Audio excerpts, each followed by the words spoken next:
Dun dun dun. Theme song tonight, just like a song that someone's going to be playing later in the key of D minor. Speaking of D minor, welcome to near the end. Well, it is the end of September. I'm Ben. It's Charles. It's a Sunday night hang. Oh, it's going to be awesome as always. It's been a few months. We're going to catch up because that's what we do. And speaking of catching up, we need to catch up with all these fine cats in the chat here, Charles. It's already on fire. Guys, what's going on, everybody? We got 12:40 p.m. today. Dave Chase.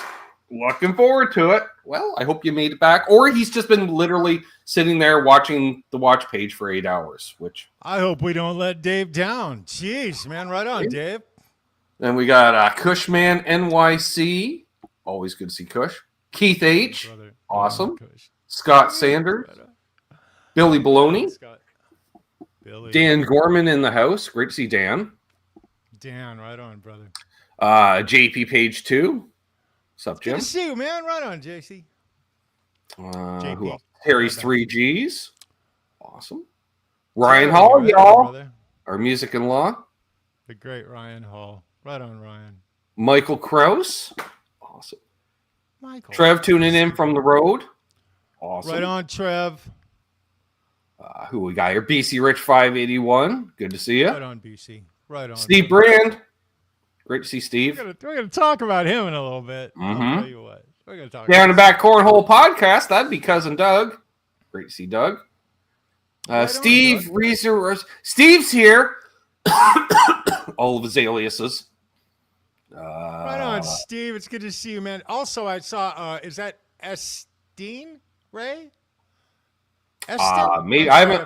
I'm still a couple minutes back in the chat. We'll see. I got you. Ferd Burfel can't tag people's on tablet. All right. Guitar Bob is here. Great to see Guitar Bob. Who else? Hip Metal Works. There's Eston Ray in the house. Greasy Monkey Guitars, who was on with us last week. It's great hanging out with Dave. And there we go. By the way, hey, that shirt, Greasy Monkey, man, that tie-dye shirt was off the chain, brother. Right? That was a cool shirt, bro. Great and then show. He pulls out a floral telly, and my jaw just about dropped. Yeah. First one I've seen one in the YouTube worlds that, like, face-to-face. There's Rhodey's Jam Cave. Awesome. Right on, man. More people filing in all the time. This is awesome. Okay. Yeah, we're going to have a bunch of fun tonight, folks. You got any questions for us? You know, you can add us. You put the question marks out front. Stand out with a super chat. You know, I'm not going to turn down a super chat. Helps fellow pay for this stuff. Got a copyright claim this morning, woke up to. From a live show in June, Charles. Apparently... You know, wait a minute. You got baseball, retroactive because really? I'm just going to say that a certain friend of ours band is getting ready to release their album because CD Baby put in a claim on a song I played on the live stream. And so I'm like, even though my shows are no longer monetized, I said, fuck it, I'm fighting this. And they said, what's your reason for fighting it? I said, I have permission. How? I said, I'm interviewing the songwriter and guitar player during the live stream that the song was played. Really? Yeah, that's crazy. So I'm not saying Star Zero is getting ready to release an album, but Star Zero caused a copyright claim. Wow, dude. I saw that Mark Severson. Hey, Mark, it's good to see you, brother. Made a comment in the chat that he couldn't hear me. I just boosted my mic level up some. Nice. If you guys can't hear me, let me know. I see what they did. Yeah, they have it at StreamYard at only half volume. That's why. Okay. Good deal. Right on, man. There we go. Yeah, dude. Well, you know me. On my channel, I navigate it. We're not, monetized. So William McConnell. Getting little claims and things like that when you're not trying to monetize. Well, and that's why I stopped issue, monetizing my shows because I was like, you know what? I know, okay, other than, as you know, there's a handful of songs you just don't play on YouTube because, like, they'll I'm just learning that the hard way. Right? It's not Timothy Richards, but Timothy, let's say the majority of them, all they're going to do, Charles, they're going to say, they're going to put in a claim, and they're going to say, if you monetize it, we want a piece of it. Fair enough. Okay. Guess what I did? That is fair enough. That is fair enough. So as long as, we get a few donations each show, boom, it offsets any monetization money I would have made from the broadcast. Plus, it allows me to play. So if you're like, hey, can you play Judas Priest? Why, yes, I can. Because I used to get playing with Judas Priest. Apparently, I'm a good Priest player, I guess. Rob Blackmore official, Jimmy Biter. Right on, Rob. Right on. Jimmy and Rob. Right on, you guys. Yeah, it's kind of a weird game that we play, but you know, I'm going to play a couple of songs tonight, and you can't do them on a monetized channel. You can't even go into that world, and that's the world I want to be in. It really is. So, you know, we're having fun, and that's what it's all about, anyways. Having fun. Right on. Everybody's rolling. It's good to see you, man. 51 people here. Hit that like. Right on, man. Got 51 folks watching. Somebody better hit the like. I'm just saying. Helps promote it. I'm just going to say that, folks. And which grows it all. And like say, which renewals coming up. Man, the price of some of these streaming platforms is getting ridiculous. I'm window shopping, Charles. I need to find a platform where I can still sound decent, do what I want to do. StreamYard is upping their game, but man, they're upping their game, but they're throwing out nickels when they need to be seriously giving you $1. EVMU is a better platform across the board as far as the visual of what you and I are doing right now in the audio. Audio's now the same. But, well, it still seems better in my ears. Yeah. Even though it's supposed to be identical, I hear it 48 from 36 just a couple weeks. Well, even if you do the paid version of EMU, it is far more economical than anything in StreamYard. That's where I'm leaning so far. I mean, it's ridiculously different. And for them to have such a good quality, but my problem with EVMU, I don't like the green room. I don't like the navigation platform. Yeah, that's the problem. I like this navigation much better. I like StreamYard. It is comfortable, warm, forgiving. I need that. I need that. Charles? You know, if you want to go full screen, like say after the show, because you don't need to have the chat active necessarily, you can't go full screen in EVMux. StreamYard, you can actually go full screen. I do not. So like if I want to use it to give someone a lesson, I can actually see full screen much bigger than, like obviously when you have it going like this, where the screen, folks, is only taking up maybe 25%. Yeah. And part of it might be because I'm coming out of a StreamYard mentality into a different deal, and I'm like trying to go places and it's not there, so it's irritating me. Yeah, the chat's on the left. My partner, Mitch Heyman, he handles that very well. He navigates different platforms. I don't navigate so good. I can stumble through it, but he's smooth. So that's why I have Trev. So if I do move over, fortunately Trev's been using it for a year or two now. Trev rocks, man. Right? Freaking rocks. We got the news regarding Trev coming up on tomorrow night's show, folks. Just saying. Right on. Right on. I hope it's all good news. All good news. Great news. Good. Right on, man. Right on. Yeah. Timmy's Rich. Yeah, a little shout out to Puppy Badass. I want to thank him for having me as a guest on his channel last week, man. Edward, I appreciate it. I love you guys. I got to go down memory lane with Keith. He's a California kid like me. We literally grew up like same era, same deal. He was 70, 80 miles to the south from me down in the San Diego Bay. I was in what's called the South Bay. And we were just, damn it, I enjoyed that show. He was I had a lot of fun. I had more fun than I should, I think. I'm going to say on Monday evening, I was talking with him, and he was all aglow about it. And he's like, yeah. It's like we grew up together. I was like, I kind of knew that because I've known both of you for a few years now, but I was just waiting for you two to figure that out, basically. Yeah, and no, Billy, Trev didn't get a telly. We're trying to get Trev to like a telly. At closest I can get is a Charvel San Dimas Model 2. And for those who don't know, that's basically a Charvel San Dimas in the shape of a telly instead of a strap. The Model 1 looks like a strap body. Model 2 looks like a telly. That might get Trev into. That's about as close as we're going to get. But as far as a traditional dual single coil maple fretboard, no. He needs a rosewood fretboard. He's like, it's too spanky. I'm like, that's the point. The spank. My my next build from Chris Locke is I'm not sure of the wood, but I'm not going to pick like a standard. I'm going to pick a nice wood like a mahogany or something of that nature. He comes across exotic woods, and I'm going to delve into his actual finer wood collection. And I want a telly. It's going to be a telly body. It will not be traditional. It's going to have a single humbucker. I know. I have a nice one. Charles has got it. He's working on it right now. It is fully stock. I'm keeping it traditional.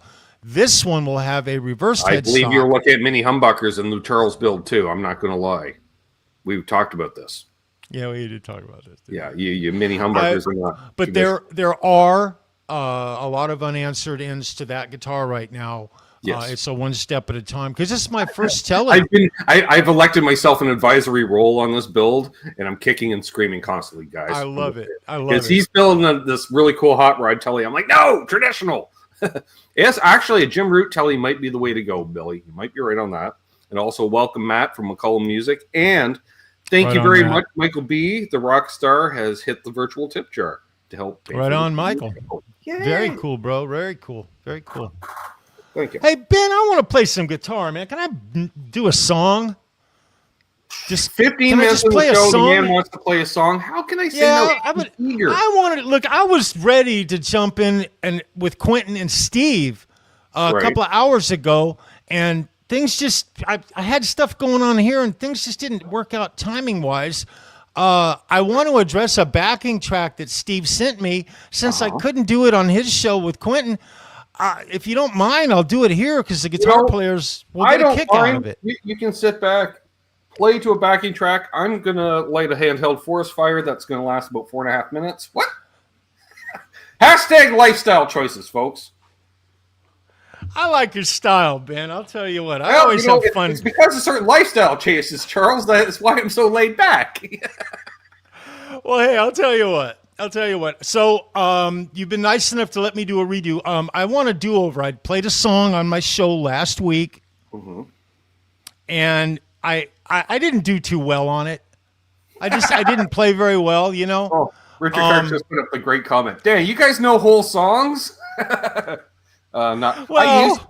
used to. I've been known to piece some shit together from time to time. That's really how I roll. I'm amazed at how few songs I know start to finish, and certain ones I forget the bridges, other ones pre-choruses.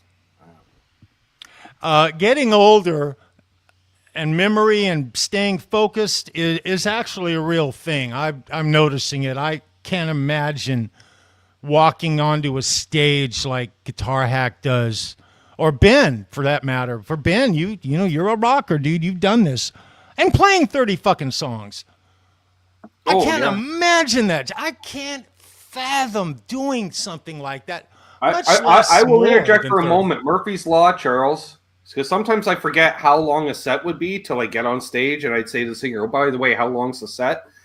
Every flippin' time I forgot to pee before going on stage, it was a 90-minute or longer set, and I had to pee by the third song. That's brilliant. And they're like, why were you dancing around all night? Didn't want to pee. No. And I figured if I sweated enough, I wouldn't have to go anymore. And those are things you just don't even think about if you're not doing that. You know, that's the last thing I would think of. But what's up, Bo? Government 45 in the house. Bo, it's good to see you, man. So anyway, I'd like a do-over on this. I hope I play it better. I certainly have practiced it a little more. And it'll be a good warm-up for I'm going to play like 2 songs tonight, so this will be a good warm-up for it. Anyway, I hope you guys like it. Right on, man. I'll see you guys in a couple. Mm-hmm. Enjoy.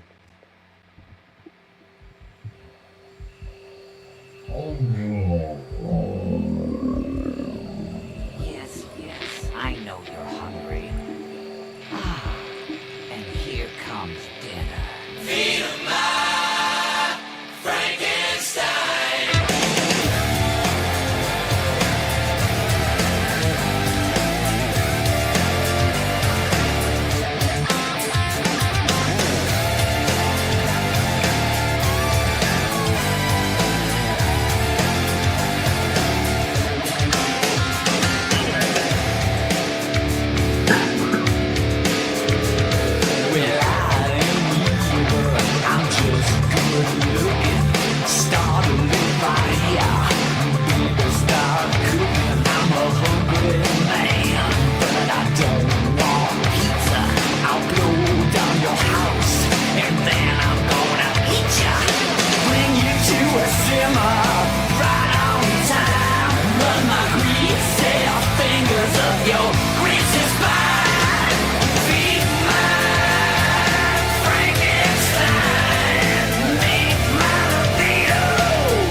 Man, guitars are fun. Guitars are fun. Guitars are fun. Yes, they are. Right on, man. Right on. So that's my Halloween song.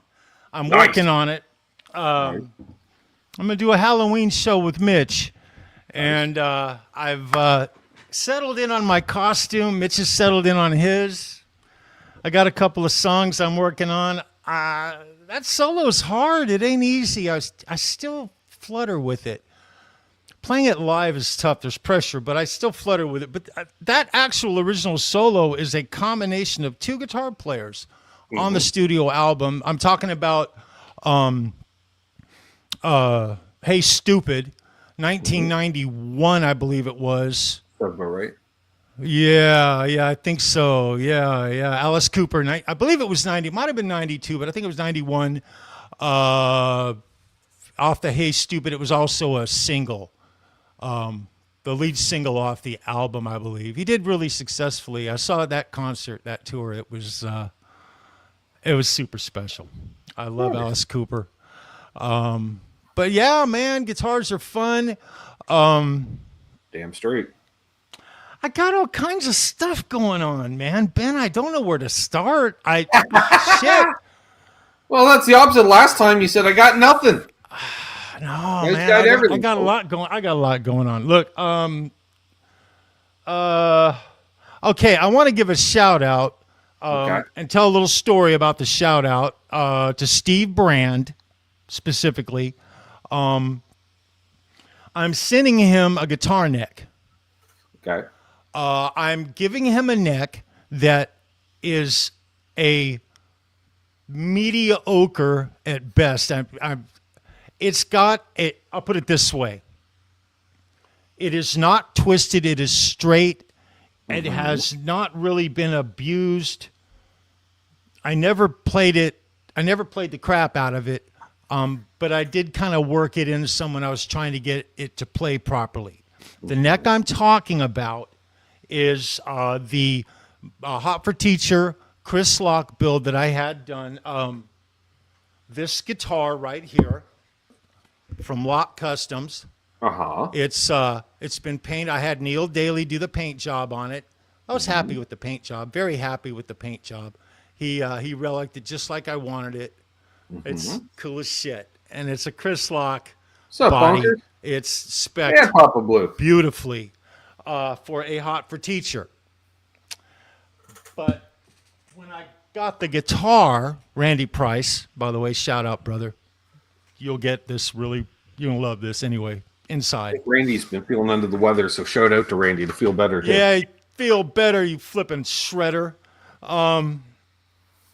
Much love, Randy. So this neck right here has, some guys might say, well, dude, just have Chris cut you another neck for it, bro. I mean, right? I was going to. That's an option. But Steve Brand is an incredible luthier. He does, put it this way, if it's a guitar and it needs something, he knows exactly what to do with it to make it correct. There may be options, but he really, I get his, he doesn't waver. He's going to go right for this is what needs to be done. Especially in the post-Dave Nesdahl world. Thank you. Yes. Well, if you expect... I'm just going to put it out there, Charles. None of us knew about Steve Brand before Dave passed away, unfortunately. So I'm saying it's one and the same person. I've never seen them together. So That's Dave reincarnated as Steve, apparently. That is very interesting. Every community needs their David Nesdahl. That's a really good thing, actually. That's a really nice thing to say about Steve, by the way, now that I'm thinking about it. Take that as a compliment, Steve, because the whole time as Charles talking, I'm like, yep, that's what we would do with Nesdahl years ago. Yeah. Hey, now we can start, Charles. Mark Taft in the house. Right on, Mark. Right on, brother. Hey, you're not late, bro. You're right on time. Calling until you got here. Well, so the thing about it is I ordered this build and it came everything the way it was supposed to be spec, with one exception. This neck is supposed to be the sister neck to this CNC body that Chris Locke did. Right. Okay, like my exact duplicate of the. This ended up, Donnie Ward teams up with Chris Locke. Yes, he and does. this Donnie Ward actually CNC'd this neck and finished it all by hand. This guitar right here is really special to me. However, these are the same guitars, but this guitar was CNC'd on the same machine, neck and body. Mm-hmm. Okay? That's how this Hot for Teacher was supposed to be. Well, it didn't come that way. This neck here, I can't tell you where it came from. I'm guessing maybe China. Maybe. I don't know. I honestly don't know. We don't know the pedigree of the neck is what he's saying. And some of this playing is from me, and some of it is relicking. Most of it is from me, to be honest. I said I didn't play it. I played the crap out of this thing trying to get it to play where I needed it to play. I get it. I've had guitars like that where you're just, it's 9/10 of the way there, but there's just something that's just, yeah. Well, that being said, the reason that I'm not just getting a new, because I could there's lots of places to go to even get necks, but I would just have Chris Locke CNC me a new neck for this guitar and maybe ramp up the fretwork, maybe do something to it. If that we have a lot of options at this point, where we're dealing with this guitar. But this neck is special. This is signed by Lori Tucker from the Hot for Teacher video, Van Halen 1984. And so the sentimental rather than it just hanging on a wall, basically. No. Right? This guitar deserves what it was supposed to have, total package. So this is my opportunity to make it right. I know that what Steve's going to do is he's going to take this neck and he'll do whatever he has to do to make it correct to where it plays as well as it could ever possibly play. Mm-hmm. And considering that he doesn't have to, it's not like it plays like total shit. It had playability. It just did. I couldn't. It just wasn't there. I'm going to guess at some. I'm just going to throw the guess out there, having not actually physically held the neck, looked at it. I'm going to say it's going to be something funky in the frets.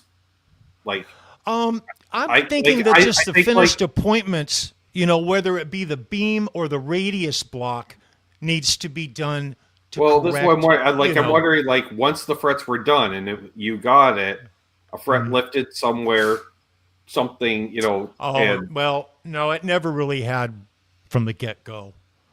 And the quality of the frets is quite low grade.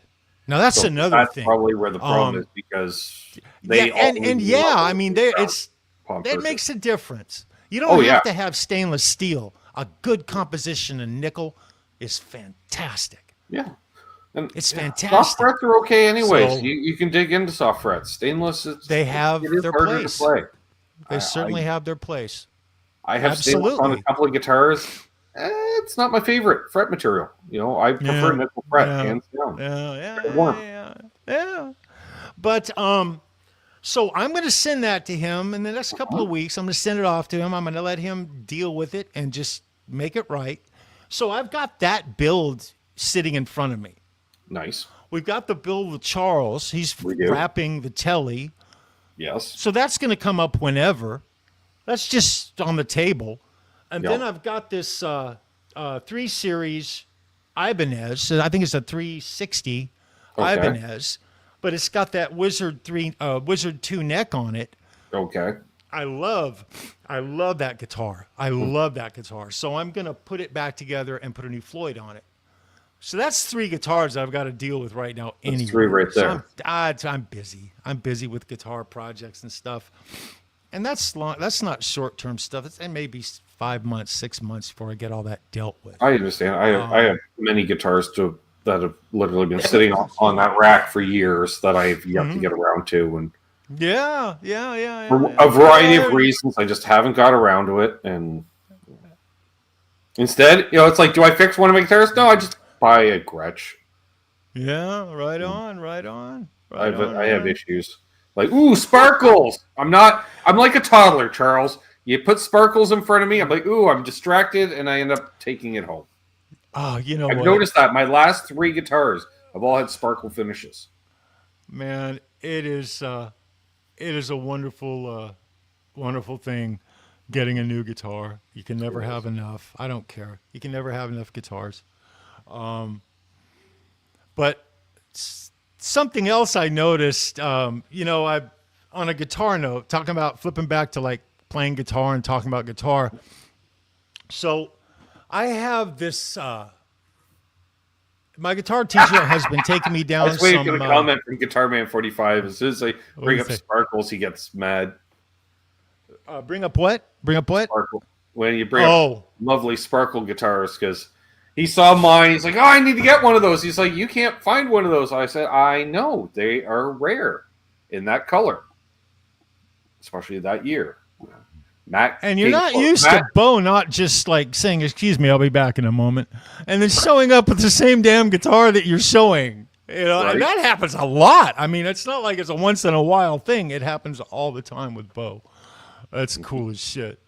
But so I joke about it. I have been, this last year's been a struggle for me because between tendonitis and getting bit by dogs and having COVID, I've been down for the last 9 months. I've been down for 6, as far as like really playing guitar. And you've been feeling, but Guitar Bob said he's got a sparkle red telly.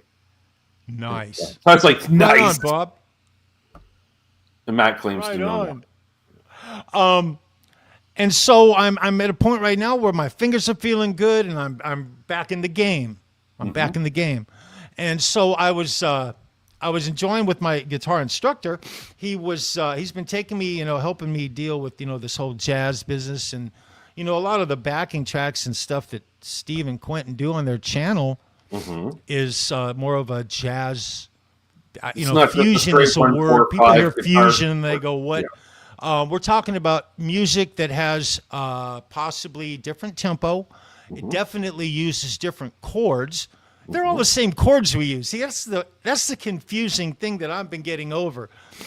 Steve Brand sent me a backing track that I heard, and I said, wow, there's a track I like. It's nothing like what I normally listen. I mean, you hear what I listen to, guys.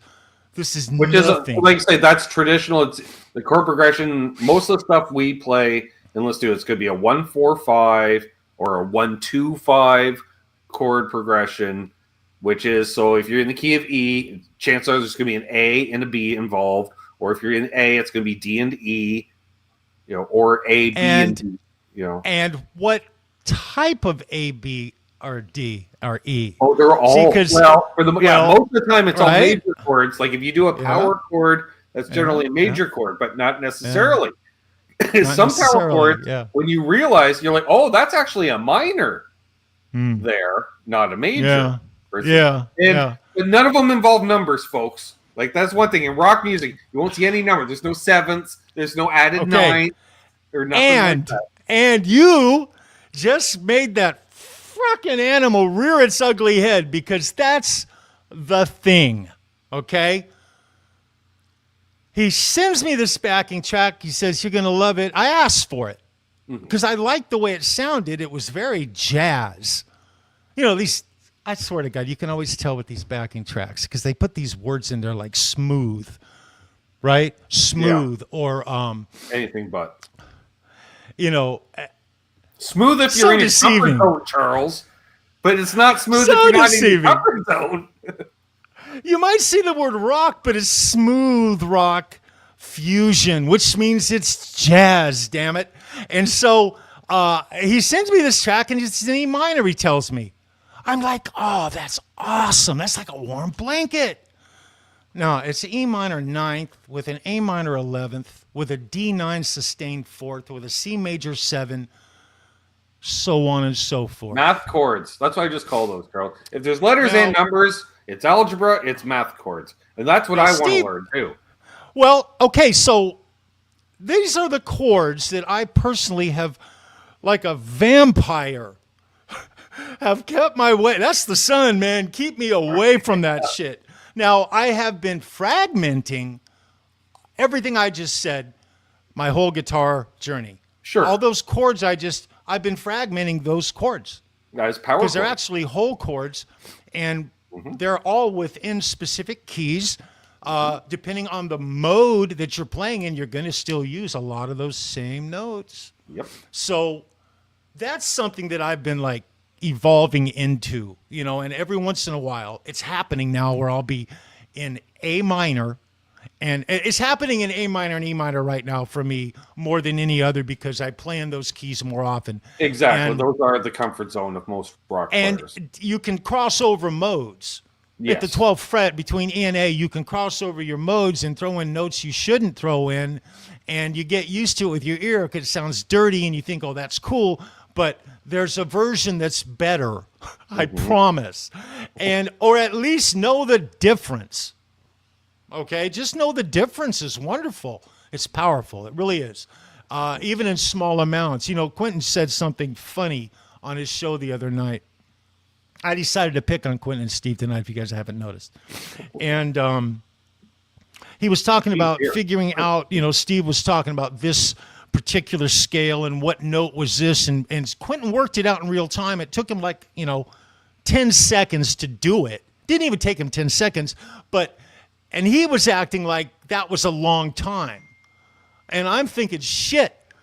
It'd take me at least a couple of minutes. At least I'd have to look at it, and then I'd start, hemming and hawing like, well, it could be this instead of that because I don't know. But guys like Steve, he just goes, bam, it's this. So I find it very interesting now, and I'm getting involved in it. And the reason I'm saying everything I'm saying right now is because what I've done to understand how to... It's hard to riff and do this freestyle thing over a lot of these backing tracks, not just the jazz ones, but specific rock ones as well, because the specific notes that they're playing have particular notes that are augmented, and they give it the flavor of what you're playing. And those notes are the freaking mode you're playing in. That's the mode. Just it's in the chord.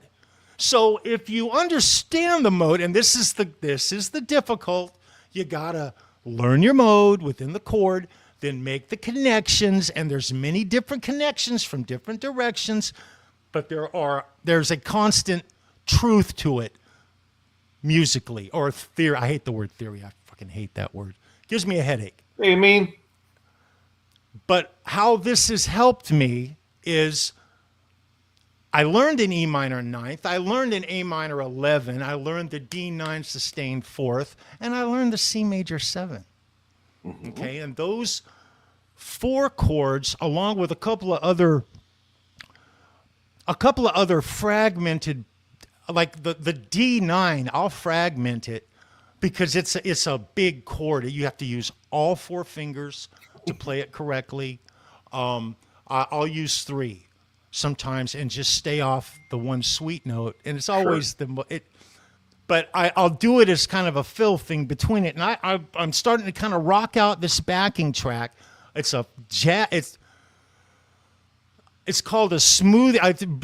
Steve will remember it, and they've played it. You guys, when you hear it, and I'll play if it's okay with you, I'm gonna play a little to it. I'm just gonna play what I'm talking about for a minute or so, and if you want to join in and jam with me, it's in E minor, Ben. We could do a little round of guitar if you want. There would be latency and echoing if I tried to do it. Okay. It's always there, though. It's always out there, guys. But I do appreciate the offer. Yeah, Zach says he was playing Ryan's show, and he played right after Steve. Wasn't afraid to play. That's good. Unlike... Right on, man. It's not that often I get afraid to play. The last time I was truly afraid to play was my own stupidity, Charles. I was at Summer NAMM, and RJ Ronquillo, ran into him, and he's like, "Hey, you're in the slide, right?" I'm like, "Oh, yeah." He goes, "Oh, check out these slides." I'm like, "Oh, right on." Next thing you know, the owner of the slide company's handing me a slide and a guitar, and then all of a sudden I got to play slide guitar in front of RJ Ronquillo, and I'm like, I don't really want to do that, Charles. Oh, see, that's awkward. I'm sorry. You know, It it's was. a real thing. Like, I mean, it seems like kind of like I've gotten over my stage fright, and I have like 80% of it, 85. But there are moments if I don't know what I'm doing, I really don't like coming onto a channel and being given a backing track to play when I don't have a damn clue what it Sure. is. Now, 6 months ago, that was my direct mindset. It was Right. awkward for me personally. Although many moments of it were really fun and I thoroughly enjoyed it. It was bittersweet, is what I mean to say. It's not like I hated the whole thing. I love it. I absolutely love it. Hence the reason I'm doing what I'm doing and trying to get better at playing guitar. I want to hang, right? Sure. So, but from a position of like knowing what the hell's going on. And it's not all simple. It's not like it's all just you gotta learn. And honestly, it. I mean, playing there's a on learning this curve to it. platform is harder than any gig, Charles. I'll tell you that right now. You play at a bar gig, there's a percent of the bar that is just not even paying attention. They're just there to drink. Yeah. Here, you're literally, it's like you're playing a bar gig. Let's say, okay, 50, 60 people show up to the bar gig, which is a decent little bar gig. Except everybody in that bar is a musician. That's the difference of playing here as opposed to there. Like literally, it's you get up on stage and you got 50 dudes going like this. Okay, go. Don't fuck up. Let's go. You're right, man. You're absolutely right. I don't know anything about that. You do. When I was a young kid, I was on a stage once with a guitar with a friend of mine, Jay and Tracy, playing drums, and we did like a Beach Boys cover. Yo, speak up. Surfing USA. That's what we did, and that was for like a talent show thing in 7th grade, I think it was, 8th grade. But exactly, Doug. You know, that's like it. I can't imagine. Just background music at a bar. They're yeah. There's some that come out to, obviously that come out to see you and they want to dance and have a great time, but that's not the majority of the bar patrons, you know. And there's gonna be a few musicians in the crowd, but not all of them. Or dissecting your rig, exactly. That's why I literally. Oh, I still have some. I have this sticker on the front of my pedal board, facing the crowd, Charles. There you go. You need to get you a pit bull. Have him chained right up there, right off the monitor, and teach him some simple commands, man. I'll tell you what. Hey, I want to give a quick shout out. Almost forgot. Look, Margaret and Mitch Heyman, 41-year anniversary today. Nice. I love you guys. Big shout out, man. 40 more, guys. That's the way I see it. I love those two. They're made for each other. Nice. And then Sandra Picorni. Love you, Sandra. She's a wonderful YouTube friend, and you know, she does so much for this community. It's ridiculous. Her birthday, I want to give her a shout out. I hope she has the best birthday ever. Nice. Right on. Thanks, Ben. Thanks for letting me take over your platform for about a minute. We got Mark Spurgeon joining in here. Wow, yeah. Mark, right on, brother. Happy anniversary, all the above. Right on. Before I forget, tomorrow night, Canucks with Guitars, which is me playing guitar, and then live Q&A because it's live. And so we got some bad album covers. Hopefully Charles will be back. If not, we got our good friend BC Rich 581 to substitute for that segment if needed. News regarding Trev. Excuse me. And then we got demos coming out this week of a Gretsch.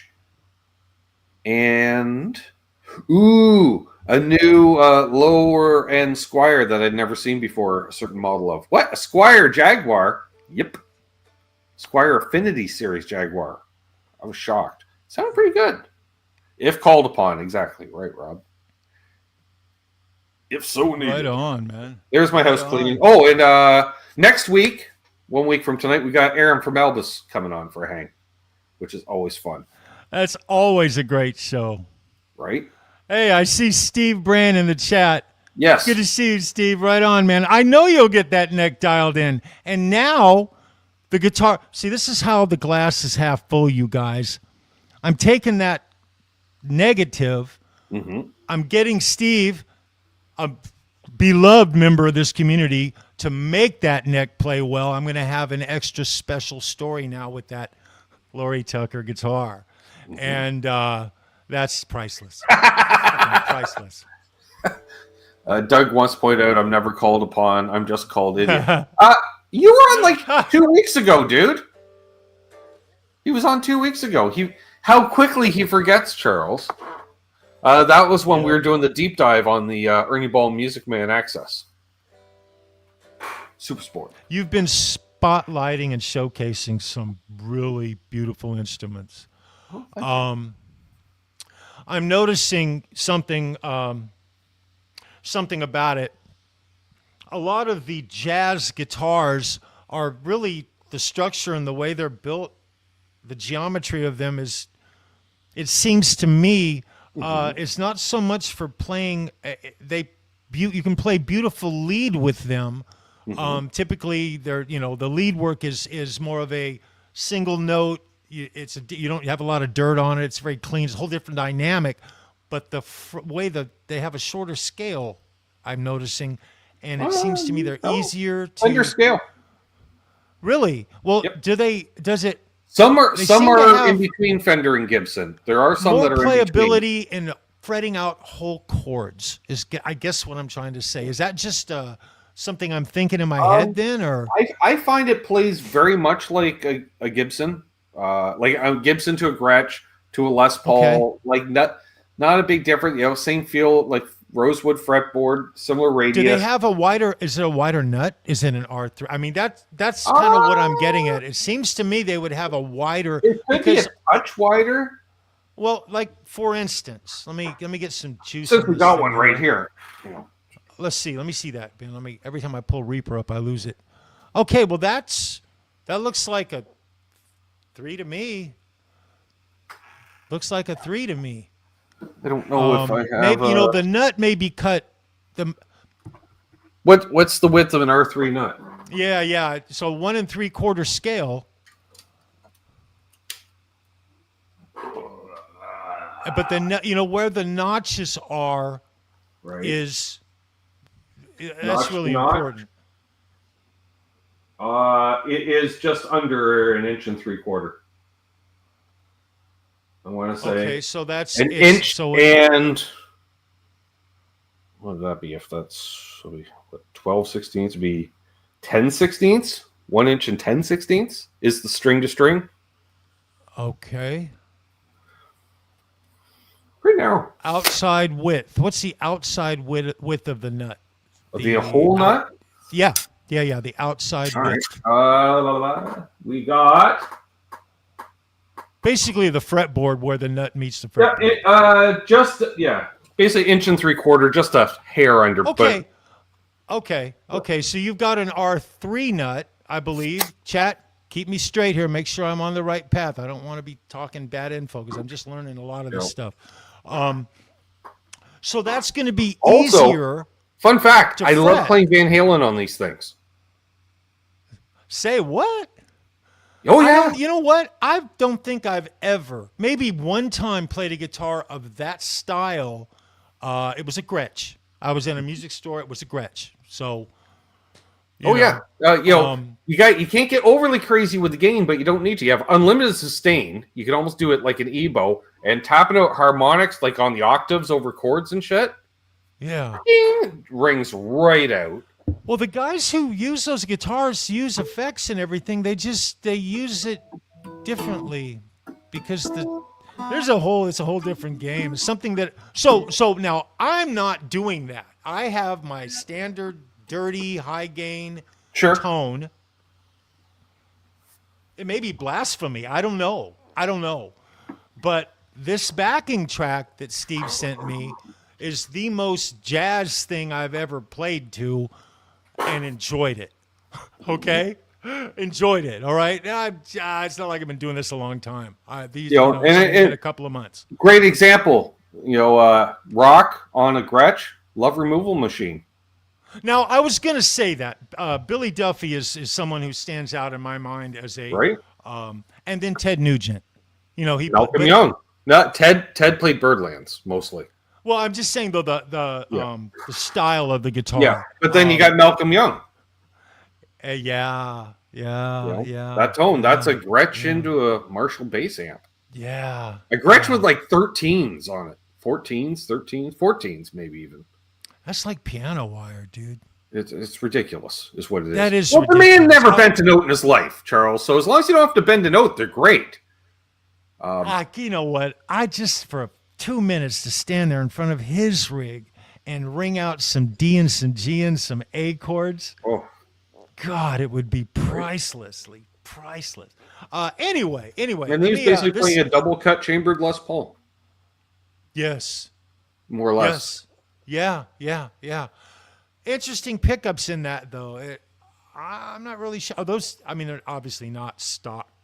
It's not a stock. I can't remember if he ended up with a Gretsch pickup in the bridge or actual humbucker in the bridge. I'm sure it's some kind of a, they can get whatever they want. So I'm sure it's some really cool wound thing. But listen to this for a second. I'm not going to play guitar to it first. I'm going to start it out, let you kind of hear it, and then I'll start playing to it. And I'll just do this for like a minute. But I'm going, the thing about this,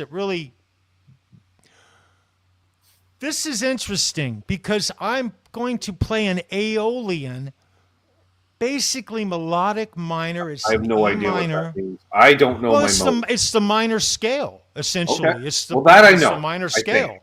Like, if we're talking like a minor pentatonic. Yes, and I wish I could tell you exactly which one it was. Well, depending on the chord structure. I don't remember off the top of my head. It's I don't want to say it. I would think, I want to say the box, like the blues scale, the minor pentatonic blues scale, box style, is basically based off a G chord. It's the closest to that. That's got to be based off a G chord because 1, 3, 1, 2, 1, 2. That's all. Yeah. I don't think it's G chord. But I just found this fascinating. So at my next next lesson, this Tuesday, my question was that Billy Baloney comments, Malcolm said he didn't play solos because it interfered with his drinking. I can totally see him saying that. What a priceless individual Malcolm was, man. Right. I swear, dude. His impact on rhythm guitar. Oh, forget about it. Unbelievable. Oh my God. I the one of my huge biggest heartbreaks. Influence on this guy. We can't play. Yeah, we cannot play any AC/DC on my show. Every time I try, I get nailed. Worldwide copy strike. I play AC/DC I have to all the parse time it out and because take it out. I do a backing track. Yeah. Because I fuck it up enough that they rarely understand. Have you tried live versions of songs? For Mitch Heyman's birthday, I played "If You Want Blood." Right. I have the backing track, and I played. I love playing. I played Angus's part for his birthday, so I played the whole thing actually straight up, and because my hand had healed by then enough for me to play it. It went great as far as not that I played great, but I did well as far as my ability, and we immediately got nailed. I would say the best thing I could recommend on that is find live concert versions of songs and create backing tracks out of those because they probably won't be copywritten. Especially if it's some band that just puts it up. I've done that. I've dabbled in it now with the first Alice Cooper song I did on my show was a live Johnny Depp and Steve Perry from Aerosmith. Right. Joe Perry from Aerosmith playing guitar with him. And and so I've tried and I had some results that were pretty decent. Because the album versions are definitely all copywritten up the wazoo. But live versions, because I've noticed like these reaction videos and stuff, they're all live tracks. They always use live tracks. Yes. It does make it more of a challenge. But anyway, that being said, let me go ahead and get this up here. So the chords, let me just make sure I got tone. So we would normally come at least I would. Let me go back to this. Again, shout out Michael B for the donation earlier. Appreciate it, my friend. Right on, Michael. Very cool, brother. Let me go back to this real quick and make sure I'm on the right.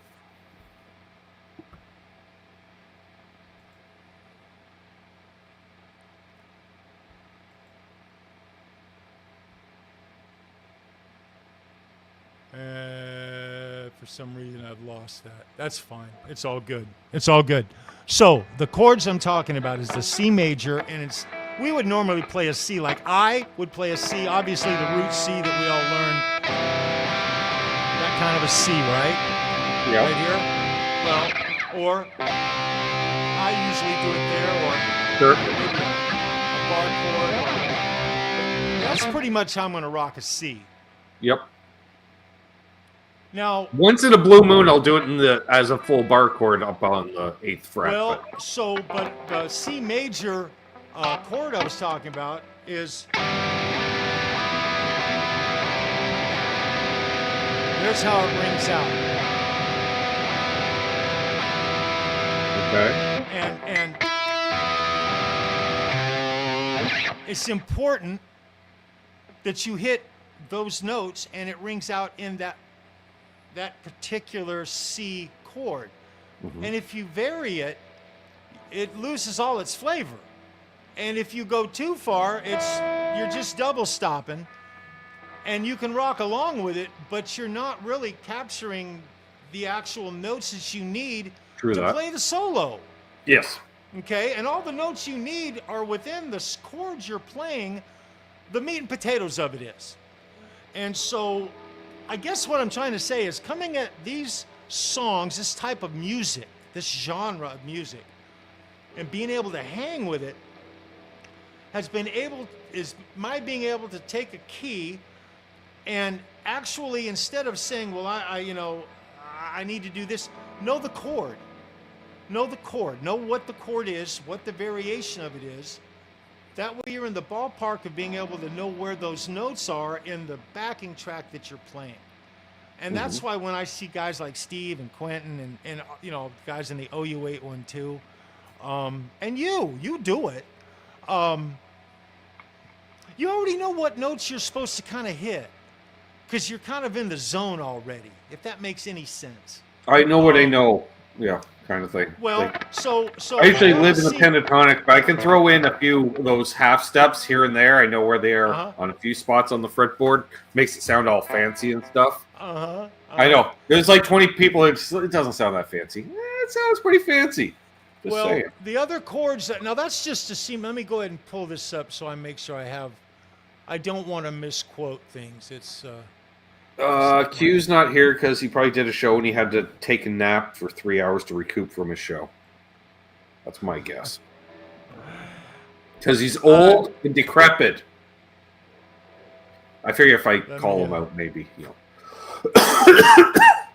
Gotcha. I want to put this up here. There it is. Here it is. Let me make sure I have this. Never played through a car amp. Bo asked if either of us have ever played through a car amp. I haven't.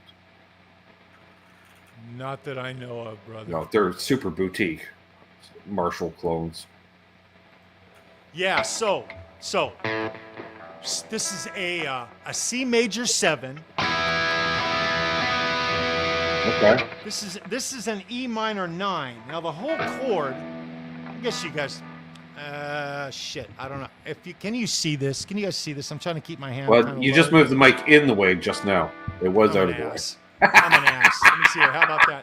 So this is what you Thank call you, Terry. E minor 9. Okay, now we know the E minor, right? Yeah. Well, rocking it, I'll do this. Catch the octave, hit the open E along with an E power. So you're adding an F sharp?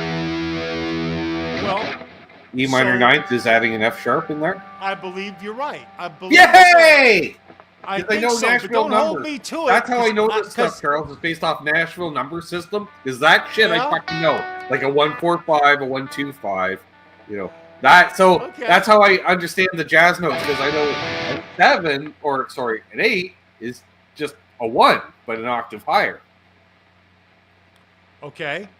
So a 9 would be the same as the 2, only an octave higher. That's correct, because you're beyond 8, and there's 7 notes, and then it repeats. You're absolutely right. So E minor. I know just enough. Enough to sound a little jazzy. I know a little. Well, here's the E minor 9. Right.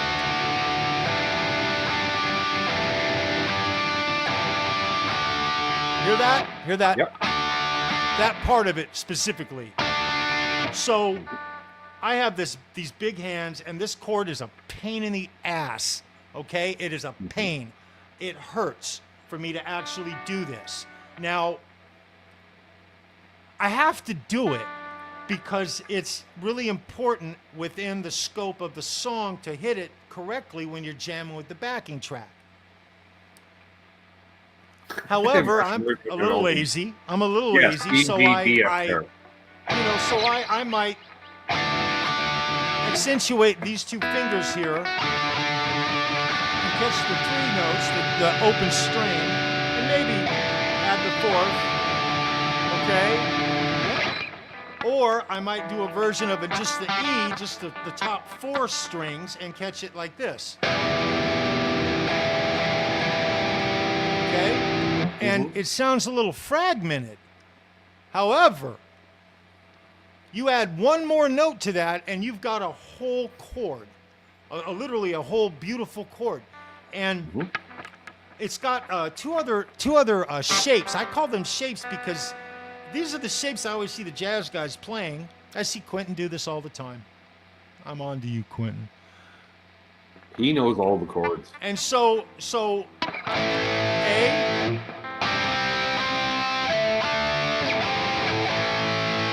Okay, so it's catching a double stop. Yeah, I was thinking that. Yeah, okay, yeah, there's an easier, way easier way to play it.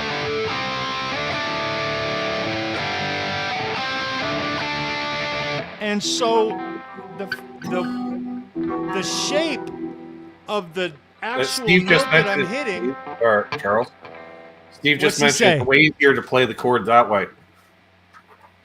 Well, I think he's correct. I agree 100%. The thing is, I'm not used to doing it. But now that I'm privy to it, who got it? Dave Grohl is doing a lot of E minor nights. Everybody's doing it. I was watching a flipping John Mayer video just 2 weeks ago, and he was playing this shape, and it's the same. The shape doesn't change; the note changes.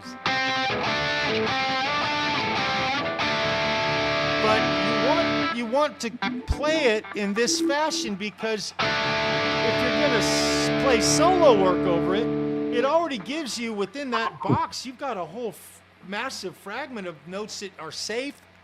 Yes, you do. I'm learning this, right? I'm learning this, so I need to have a safe zone. I need to kind of pay attention to the shape I'm playing and remember where the notes are.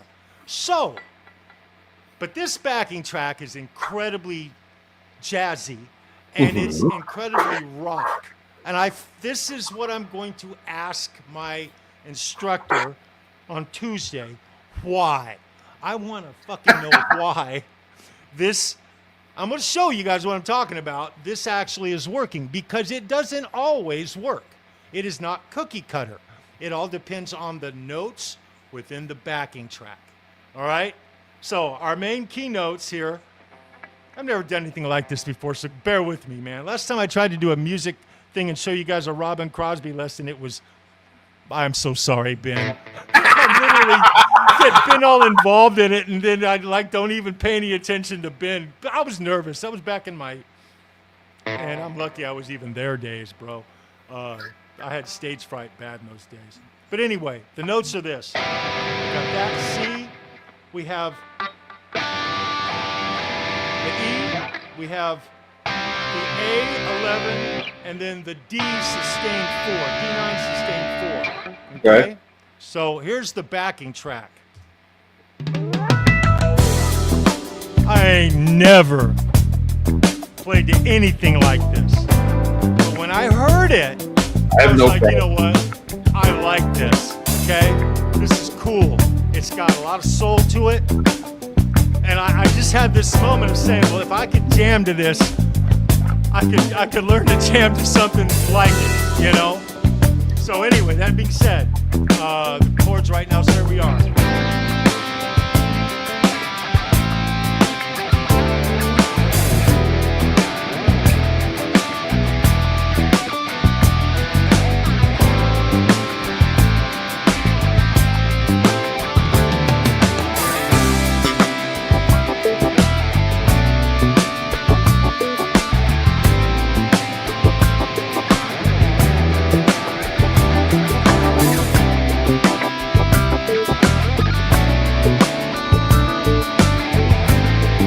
if you don't hit the right note, I noticed that.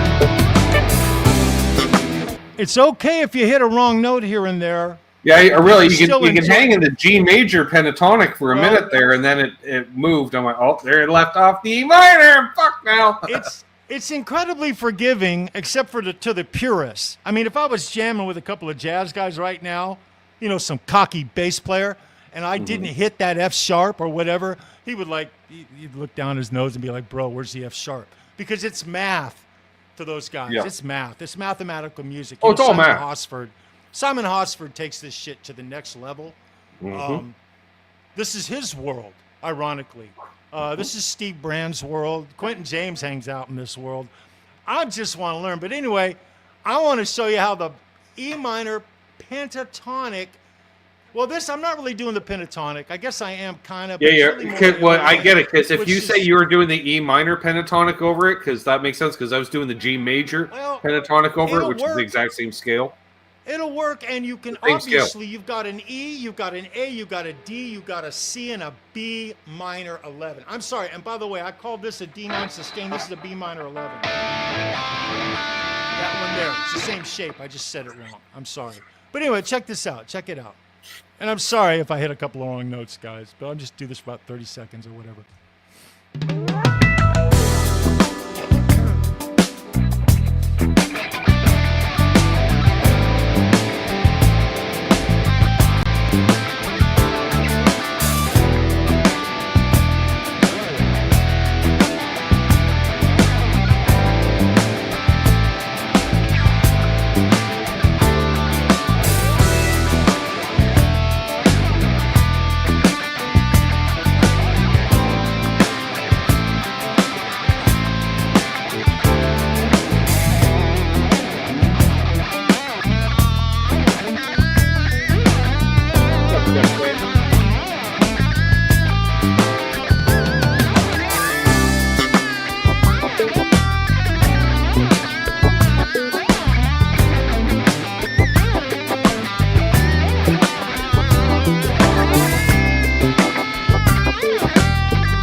So, the E minor, pentatonic or Aeolian, melodic minor, all of that works within those notes. And I'm not really sure exactly why, other than looking at the obvious. Same deal, Zach. I don't know what I'm doing half the time. You just remember. Well, actually, the answer, I believe the answer is... I get to quote Quentin James here for a second, Charles. To quote Quentin James, if you ever hit a sour note, you're only off by 1 fret. 1 fret, baby. I love that, man. Yep, that's just slide her down half step, and you'll be in tune. Well, the reason it works is because all of the notes within the chords that are within that backing track just happen to fall within the Aeolian mode. Now, the question is, and I'm going to find this out before Tuesday, what other modes work? So whatever the major equivalent is, the G major pentatonic, which is the same scale. I'm imagining there's 1 or 2 more that may, but I don't know yet. That's like my little guitar science experiment. Charles. Yeah, okay. Whereas like in standard blues, like say E minor, a 1-4-5, someone will just play an E minor pentatonic and you can play it over all 3 chords. I will go major pentatonic instead. So I'll do an E major, but then if you switch to the 4 or the A, now I have to switch to A major pentatonic to keep up.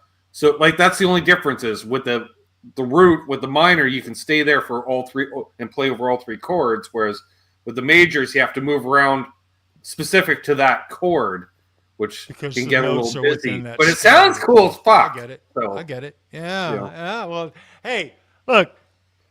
which I believe they may or may not do. call playing over the changes. Steve, help me out there. There is so much Maybe I'll just I joy in on. learning the mystery of, there's not that many notes here. It's funny. My it's instructor, only 11, folks. once you understand what it is you're doing, it gives you an insight into on the fly understanding and Steve, the way you're producing what you're playing. I can't imagine 10 years from now, if I live that long, where I'll be if I keep applying what I'm doing now. 10 more years, and we both might be competent players, Charles. I'm just saying. Well, as long as I keep my faculties about me, I'll be all right. But I might be a nut and just play some crazy shit. But I'll be playing guitar. I'll be playing guitar, brother, just like you. But this is like a little tiny fragment of like my guitar world right now, what I'm dealing with, what I'm trying to understand. And I have been coming at it from a mindset of, hey, if I could just learn that scale, learn that mode, I'll have the mode, I'll be able to play it. But you gotta know the notes, how to play the actual chord. I'm going to say the notes, the chord. Chords are important because they are the substance of the scale that you're trying to play. So that's kind of the mindset that I have now. I've flipped my thinking in the way I'm looking at it. But I'm looking to move out of, now my big thing now is I'm going to move out of this. Now I do have a couple other modes that I've been playing in and practicing. Mm-hmm. And they're not as spectacular as my figuring this one out for myself. I'm very proud of this. I figured this one out myself. I'm kind of doing my little journey here, right? Trying to learn this shit. But the others are going to come in. I'm going to be playing a couple of backing tracks, at least on my show. I'm going to be able to go on to like Steve's channel and maybe even the OU812 guys and jam along with them competently within proper scale. Let's put it that way. Hitting more notes that are right than wrong. That's all I want, just more right notes than wrong notes. I got to hit what? Steve on this stuff too. I've been dabbling with it. I'm at the point where I should know the shit I'm talking about. That's my problem is, Charles. Like I'll play shit on the fretboard and I know there's a way to describe what I'm doing. Couldn't tell you. But at some point I gotta get into modal playing more and such. Well, I refuse to let expand my vocabulary. Well, yeah. Well, I refuse to let the making my brain hurt side of this guitar playing business, I can only rip off Mars ripping off Chuck Berry for so long, Charles.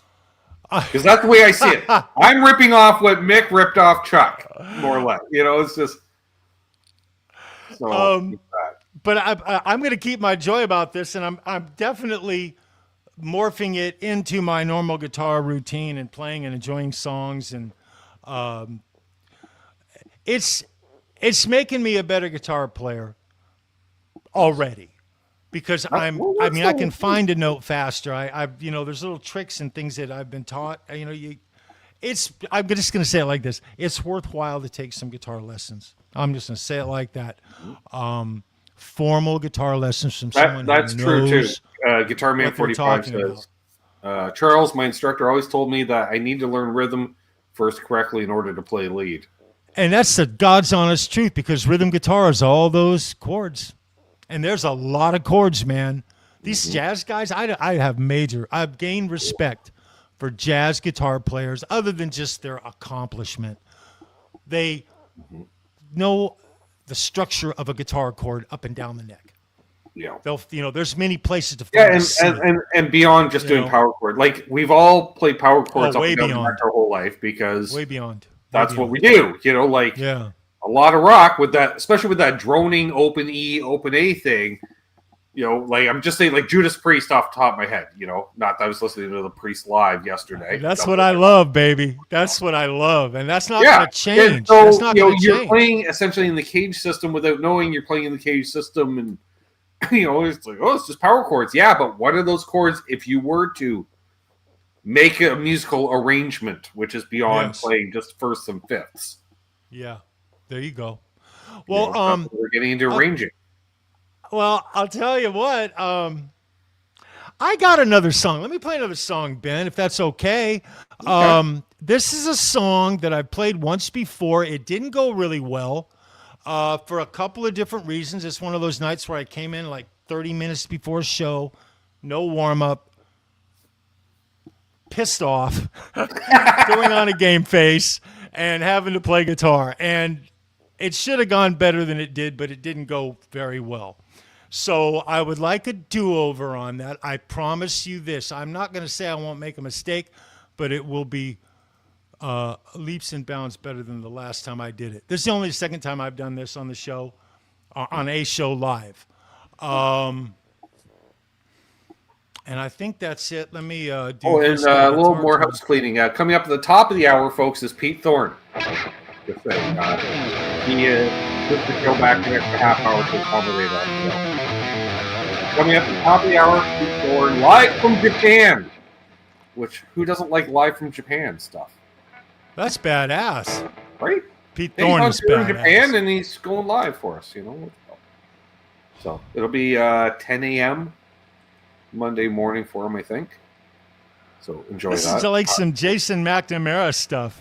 He's the guy I always think of. Him and Marty Friedman, obviously, but he lives over there in Japan. I think he's in Tokyo, and it's always morning.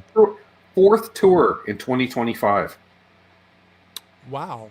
Yeah, classic rock show, Satch Vibe Band, Five for Fighting, and now this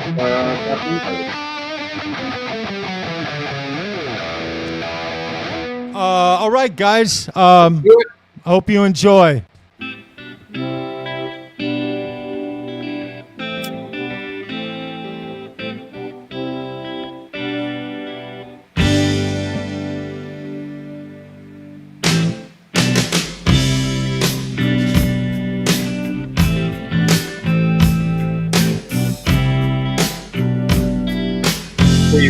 Grab a break on Graham.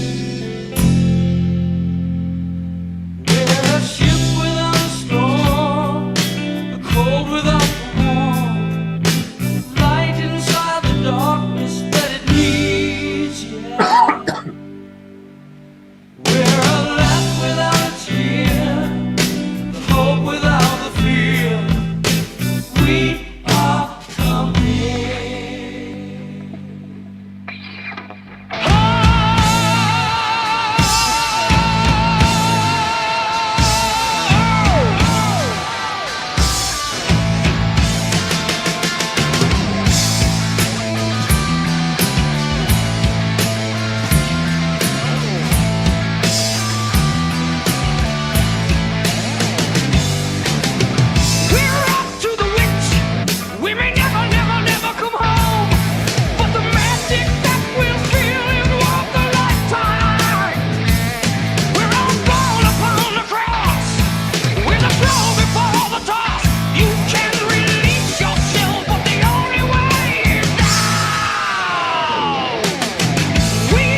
Nice.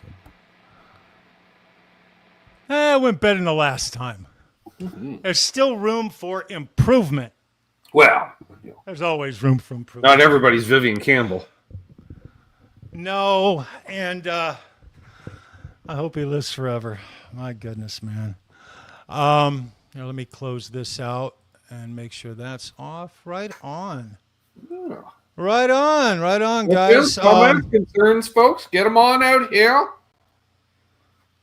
We're going to go for a little while longer. Then coming up again at the top of the hour, you got Pete Thorne. We'll give you a little time in between for a pee break and, top up your favorite cold snack and all that fun stuff. Right on, man. Right on. So anyway, we talked about guitar builds. We talked about guitar in general. Yep. What's new in the community other than all the average stuff? Good question. What is new in the community? Did Charles do a show tonight? Charles did not do a show earlier today. We did a show together Friday night. It's 12 o'clock today is what I meant. Yeah, no, he did not. And I saw your show. I saw your show that you did. Yeah, that was fun. With him. Mm-hmm. It was He's cool, like, man. You want to come on and talk about Telecasters? Like, duh. I was like, of course. Oh, Next man. time we'll talk about Gretches in the middle position and how they're lovely and chimey. There's so much about guitar that I've never dealt with or had to deal with or learned about or, And if I didn't hang around you guys, it's like being I a never lawyer. would. It's like being a lawyer, Charles, or a doctor. You're practicing medicine, you practice law, you practice guitar. Always something That's new what to it's learn. all about, man. Always, there's always something to work on. And I try to not be too hard on myself, but at times I will. And it's funny because I'll have friends, I'm not going to mention names, that say they're on a different portion of the guitar journey than myself, and they're like, all right, enough. If you keep saying you suck, you know how I feel about my playing? Like, hey, man, it never stops. No matter how many things you achieve, there's always more to learn. That's right. That's why it's so impressive to be around someone who actually knows about guitar and understands it. They just go straight to the point. It's just try to communicate. Like I said, I have a very limited vocabulary. I picked up some things along the way, and I've definitely forgotten things along the way. Because if it didn't overly interest me, in one ear out the other. But certain things that I knew, like the Nashville number system, is very simple. But I knew in certain situations, it came to handy. Like there was a couple of songs, for whatever reason, I could not remember the damn chords. Really? And I would get made fun of because I'd have the chord progression written out next to the song title on the set list. But funny how I changed the chord progression, let's just say, like D, A, C, G or something, we'll just say, to going, like 1, 4, 3, 6 or something instead. Nobody gave it a second thought. They didn't know because they didn't know what it meant. It's but for me, bro. And I'd have like the key next to C, and then 1, 4, 3, 6 or whatever. And then I'm like, okay, that's gonna be a C, F, a B flat, and A, something. I notice Rob Blackmore he asked me if there's any thoughts on the new Jackson Origin Series guitars. I've looked at a couple of things on YouTube, but I haven't played one. I really don't have an opinion on it, other than I love the way Jackson's play in general. The Jackson Soloist is the one Jackson that I'm very familiar with, and it's a badass guitar. It's hard to beat it. The Jackson Soloist really is, may or may not be the only set neck super strat. Yeah, that's a good. That's an interesting. Everything else bolt on. Interesting, right? Yeah, it's very interesting. I think you might be right. I believe you're correct. No, they might be neck through, and honestly, the difference between a neck through and a set neck to me is minimal. It's still going to be carved and glued or not glued. Well, and there's still a serious pocket Yeah. I mean, it's not like you're You can just get away with a lot gluing more. It. No, there's a pocket that goes in a tongue Yeah. at the base. It goes in, it gets glued, and it is quite solid if it's Oh done yeah, correctly. unless You it's know. an FG, they're not so solid. Yeah. Careful. Yes. Well, I mean, the joint is solid. Where the actual structure of the neck meets the guitar, that's a solid. That's the fun thing about playing an FG. You know, you have a chance to break the neck at both ends, headstock off or break off at the base. They are a little ridiculous as far as how the neck sits into them. It's like there's Through nothing neck. holding Okay, there's it also in. some through neck Ibanez. What's the plural of Ibanez, Steve? If you come on, that's my first fucking question. What's the plural of Ibanez? Is it Ibanez? I think it's Ibanez. That's what I go with. Because Ibanez, I believe would be it. I would say, because Charles, you never know, someone will say, I have 5 Gibsons, I have 4 Fenders, but they'll say, I have 3 Ibanez guitars. I think the right way to say it would be, I have 5 Fender SG, or 5 Fender Strats. Right. Not Fenders Strats, not pluralize it, you pluralize the word Strats. But it's always Ibanez guitar. I have 5 Ibanez guitars, or, Ibanez. What's up, Ted? Ibanez's. I don't know. Yeah, These are the important questions that we guitar players need to answer. I brought it up with Nesdal one night, and he looked at me like I'm a moron, which I was like, all right, deal, Steve. There are through neck Ibanez since '86, Steve says. New Jackson Soloist, black and white finish with a bullseye's badass. Right on. Yes. I'd rather have a crackle finish. I like the Jackson crackle finish. If I was to get a Jackson, it would be a crackle. I love Guitar Man. Bowie says, I have just plain cool guitars. Yeah, no sparkle. I feel you, bro. I feel you, bro. That's the only way I can only get at him is like, I know sparkles. Actually, he probably still has some sparkle. He just doesn't know he has sparkle guitars because he's forgotten. He needs to go through the vault. Such, and he will be because he's setting up his new studio, apparently in the basement of the current space. So there you go. Hey, Richard Nagamitsu. Richard, it's good to see you, man. Yeah. I never see Richard unless I'm on this show. Fellow North Carolinian.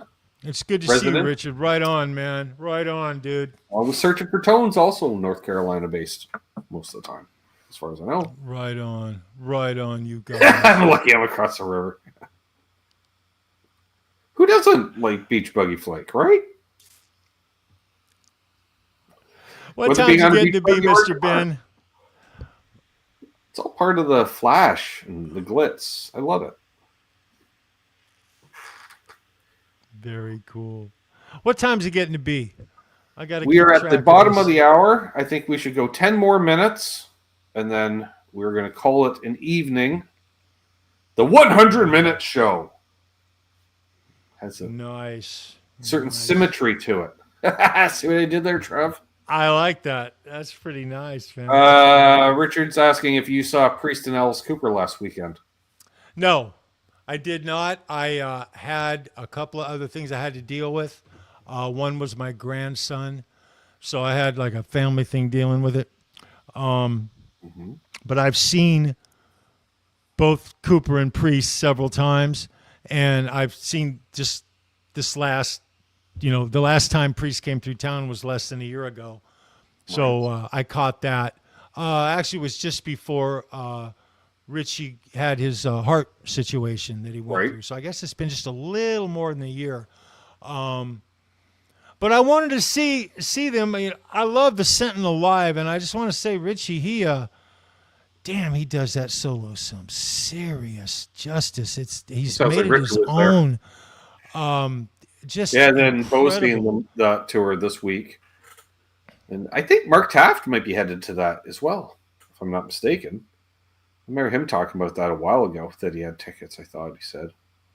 Oh, yeah, COC, Conformity, man, Corrosion was there, and that's the one thing I regret really, really not seeing. I mean, I regret not being able to go because I'm a big fan of both bands, but Corrosion opened for them, and they don't fly through here that often. Right.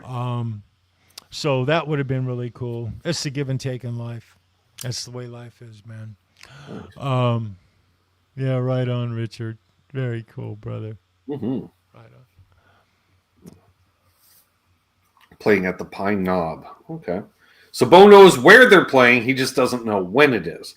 Might want to look at your tickets or virtual. I don't know how it works. So I haven't been to a concert in 8 years. So. You're not serious. Well, no. It depends. Do we count theater shows as concerts? Sure. Then I went to one. Sure. Concert's a concert. I went to one a couple years ago. Which actually Stuart's back playing. He's playing over at Base 31 at the end of the it is the end of the month. Next month, I guess, with the Crash Test Dummies. They're coming through. Very again. Cool. Which is a great live show. Many more hits than I ever remembered them having. And I was like, oh yeah, I remember this one. Oh yeah, I remember this one. Sounded great. Recommend checking them out. Right on. Right on. Dave says, I'll be playing with Cooper and Priest in November. Care to elaborate on that, Dave? Whoa, that's a serious statement there, brother. I need more details.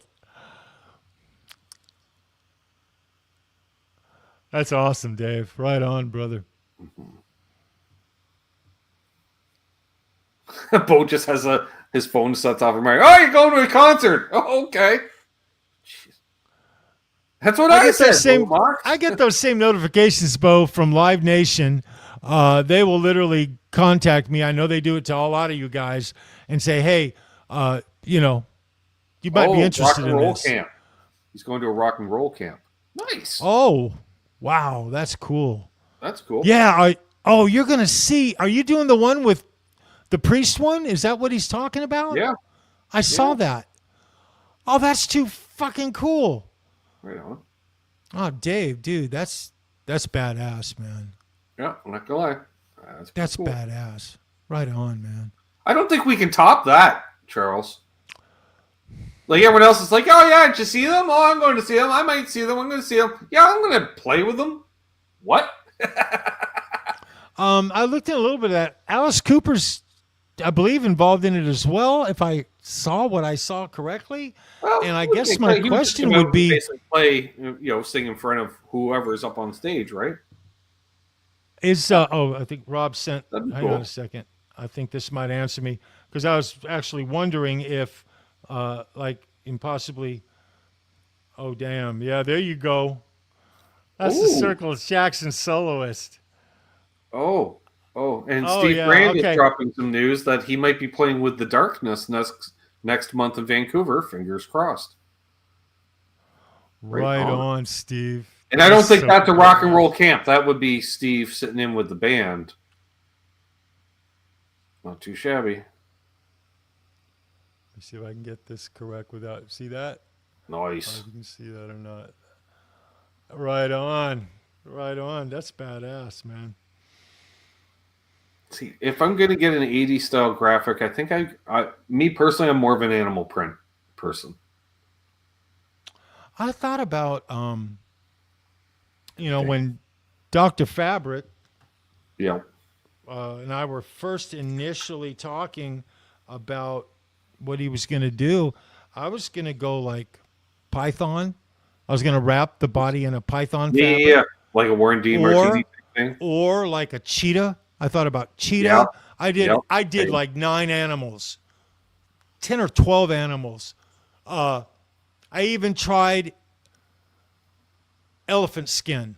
They had a African elephant skin, and then I started feeling kind of bad because I was like, man, I mean, this looks like real. I don't want to be wrapping my guitar with elephant skin, But it looked badass. I mean, it was because elephant skin. I don't know if you guys know this or not, but it's leather, obviously, but it has these little dimples that stick up, and so it's got a texture to it, and it's badass. So anyway, that being said, I went down a rabbit hole. I both know Darren he's frontman for Red Dragon Cartel, Jakey Lee's band. He's also the drummer from Harem Scarum. Yeah. I love his voice. I'm down with that band. Cartel is God. I don't know so if Darren good. ever made it to that local gig, Zach. Hope he gets organized soon. So, yeah. Well, do I even have to bother saying we'll definitely do this again? There's a freaking playlist, folks, if you haven't checked it out already. Charles and I go way back. We always have a grand old time doing this. We'll definitely do it again. And thank you, as always, my friend, for coming on. And thank you, Ben. Thank you for having me. It was a different show tonight. I'm going to say, we weren't name dropping. We were theory dropping and mode dropping. And I'm sorry, I'm just learning this stuff. So my vocabulary and my knowledge about it is minimal and infantile. But you're here at ground level. I'm learning it. Mm-hmm. I feel that I'm a better guitar player than I was 6 months ago simply because I understand. I don't fully understand. I have a better understanding every day of what it is I do on guitar. That's really just sums it up. It's just a lot of fun. And I just wish you guys all a wonderful guitar journey, man. Guitars are fun, guys. Agreed. Couldn't say it better myself. I'll be back tomorrow with Canucks with Guitars. And until next time, hold those doors open. Let Dastardly Dave ahead. He's got to go play a gig with Judas Priest or something. I don't know. Rock stars in the chat tonight or something. I don't know. Rockstar here. There. Everywhere. Be good to each other. Hold those doors open. Let it, like I say, Dave in ahead of you in traffic. Karma is real. Happy tone chasing. And, of course, don't ever, ever, ever, ever litter.